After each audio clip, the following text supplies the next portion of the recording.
ऊर्जावान पर्व होली बीता है और हमारा सनातन पर्व नया वर्ष चैत से प्रारंभ होता है, रामनवमी आएगी तो उस सफेद दीजिए तो शाम को पूरे शहर की बिजली आप और उसके उस छोटे से यूनिट के सारे कर्मचारी अधिकारी एकजुट हो गए, जितने आंख ततेरी है उसकी आंख निकालने के लिए आमादा हो जाते हैं और पूरा प्रशासन समझौता कराने के लिए तत्पर हो जाता है।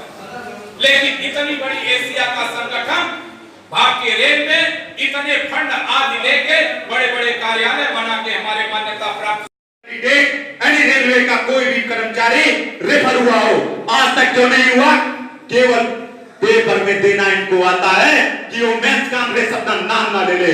मेंस कांग्रेस पिछली बार भी भाषण दी थी कि अपोलो और मैक्स होकर रहेगा, वेदांता होकर रहेगा और होके रहेगा, 1 अप्रैल से लागू होगा वो।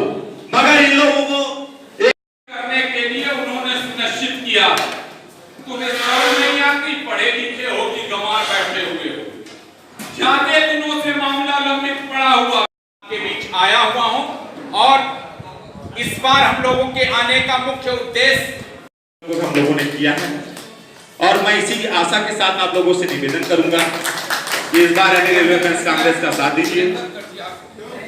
वीरेंद्र कटियार जी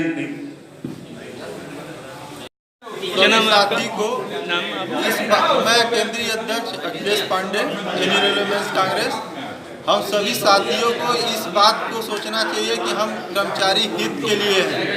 हम पे कर्मचारी पूरा भरोसा करता है कि मैं उनके अधिकारों का रक्षा करूंगा। और जैसा कि अभी पूर्वत में बरार डिवीजन में यहाँ के केंद्रीय अध्यक्ष नरमू के बसंत चतुर्वेदी जी गए थे, वहाँ पे ट्रैकमैनों ने पत्थर से इनका स्वागत किया।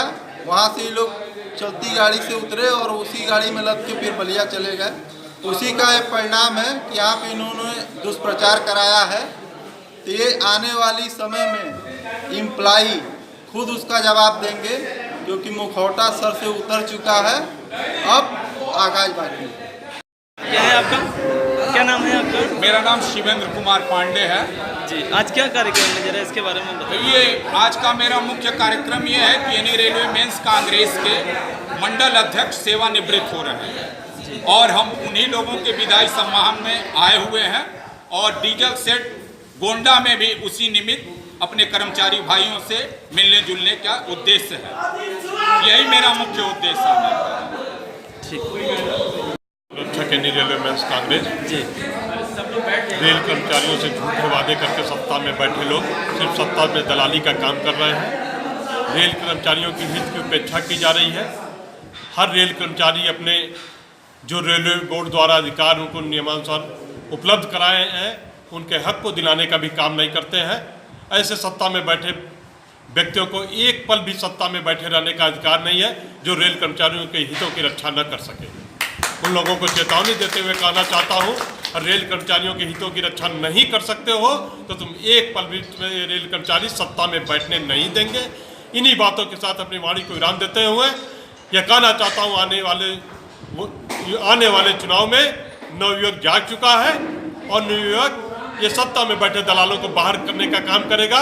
युवा शक्ति के बल पर ही जग की आज़ादी पलती है, इतिहास उधर मुड़ जाता है जिधर जवानी चलती है। ये नौजवान इतिहास बदलने का काम करेंगे, नया इतिहास लिखने का काम करेंगे। जय हिंद, जय भारत, जय भारतीय रेल।